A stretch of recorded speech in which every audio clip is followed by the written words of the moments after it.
நம்ம daily use பண்ற barcode இதுக்கு பின்னாடி இருக்கும் ஸ்டோரி தெரியுமா? சூப்பர் மார்க்கெட்ல ஸ்கேன் பண்ற அந்த பிளாக் லைன்ஸ் அதுதான் பார்கோட். பட் இது எப்படி வேர்ல்டையே சேஞ்ச் பண்ணிச்சுன்னு தெரியுமா? வணக்கம் அன்பான சகோதர சகோதரிகளே, சாய் பிரியா ஸ்டுடியோ சேனல் உங்களை அன்புடன் வரவேற்கிறேன். 1940s காலத்துல ஷாப்ஸ்ல பில்லிங் எப்படி நடந்திருக்கும் தெரியுமா? ஒவ்வொரு ப்ராடக்டையும் மேனுவலா எழுதணும், பிரைஸ் கால்குலேட் பண்ணணும். அதனால என்ன ஆகும்? டைம் வேஸ்ட், மிஸ்டேக் கூட அதிகமா ஆகலாம். அதனால தான் இதுக்கு ஒரு ஈஸி சொல்யூஷன் வேணும்னு அந்த காலத்திலேயே யோசிக்க ஆரம்பிச்சாங்க. 1948ல ஒரு சூப்பர் மார்க்கெட் ஓனர் பில்லிங் ஃபாஸ்டா ஆகணும்னு ஒரு ரெக்வெஸ்ட் பண்ணாரு. அதுக்கப்புறம் 2 இன்வெஸ்டர் ஒரு கிரேசி ஐடியா யோசிச்சாங்க.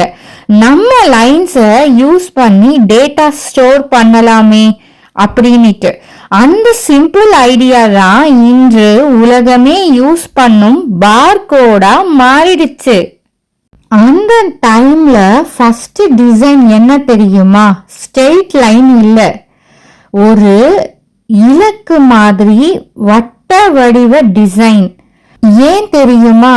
எந்த ஆங்கிள் ஸ்கேன் பண்ணாலும் ஈஸியா ரீட் ஆகணும் தான். அந்த ஐடியா அந்த டைம்ல நெக்ஸ்ட் லெவலா இருந்துச்சு. பல வருட ரிசர்ச்க்கு அப்புறமா ஃபைனலி 1974ல ஃபர்ஸ்ட் சக்சஸ்ஃபுல் ஸ்கேன் நடந்துச்சு. என்ன ப்ராடக்ட் தெரியுமா? ஒரு சாதாரண சீவிங் கம் பேக். ஆனா அதுதான் ஹிஸ்டரி.